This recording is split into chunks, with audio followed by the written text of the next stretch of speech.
En route pour de nouvelles aventures. Youhou, c'est parti pour un entretien de chaudière. Alors, quelles sont les étapes? Enlever la fiche du brûleur pour ne pas qu'on ait mis en route intempestive. Démonter le brûleur. Ça c'est le brûleur et on va remplacer le gicleur. Toujours être attentif au réglage, à la distance entre le gicleur et l'accroche-flamme. Et donc on démonte l'accroche-flamme. Je vais nettoyer les électrodes. Je vérifie l'état des électrodes, voir si elles ne sont pas usées. Remplacement du gicleur. Nettoyage du ventilateur. Oh là là, il y en a des réglages à vérifier. La pression, la température, et c'est pas fini. Le filtre à mazout, il a l'air parfait, aucune crasse. Bonne citerne. On ouvre la chaudière. Après l'entretien du brûleur, toutes ces vérifications et ces réglages, passons au cœur de la chaudière. On enlève les turbulateurs. Il y en a de la poussière là-dedans. Petite vérification du réfractaire de fond et contrôle visuel de l'intérieur de la chaudière. Ah, c'est parti. On aspire tout, on nettoie tout.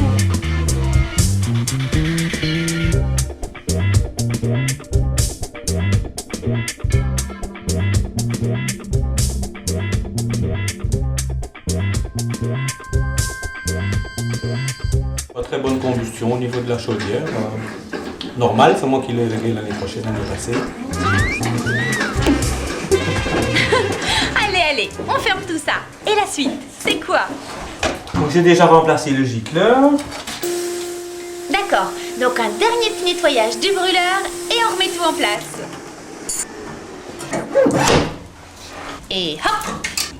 Donc ici je vais terminer la cheminée avant. Le conduit vertical a déjà été fait, donc je fais encore le conduit horizontal avant de mettre la chaudière en marche. Nettoyage de la partie du tube horizontal. L'autre côté.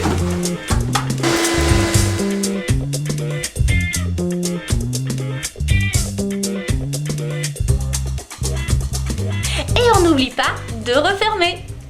Donc on va faire le ramonage de la cheminée du feu à bois. C'est parti, laissez passer. Comme tout ce que je touche devient noir, j'aime autant ne pas toucher au mobilier. Alors, on fait de la place. Donc encore une fois, j'ai vérifié par l'extérieur, en regardant à l'extérieur, la hauteur de la cheminée.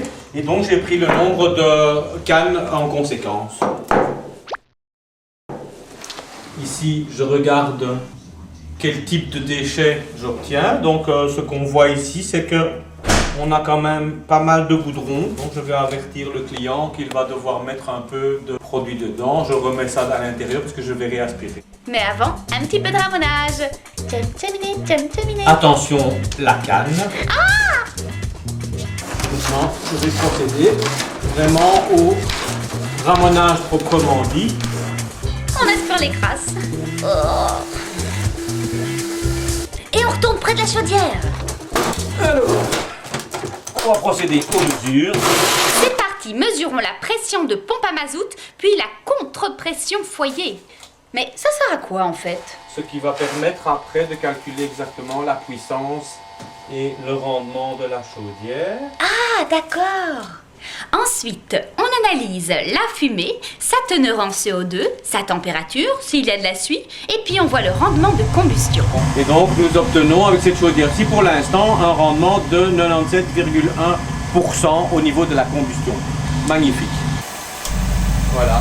Instantanément, lors de l'ouverture de l'électrovanne, la flamme s'allume. Nous n'aurons pas de panne avec cette chaudière dans le courant de l'année prochaine. Remise en ordre de la régulation. Touche finale, remise du capot, très important, parce qu'il y a de la haute tension sur les bobines. Et je termine par la vérification des vases d'expansion. Le vase d'expansion sanitaire, impeccable. Le vase d'expansion du chauffage. Et voilà, il n'y a plus qu'à remettre les outils en place. Et tout est en ordre pour une année de tranquillité. Et voilà, plus qu'à déposer l'ancien gicleur au recyclage métal. Attention, pas à la poubelle. Les gants ont servi à la fin de l'entretien. Oh oui! Et voilà comment se passe un entretien de chaudière. À la fois prochaine pour de nouvelles aventures.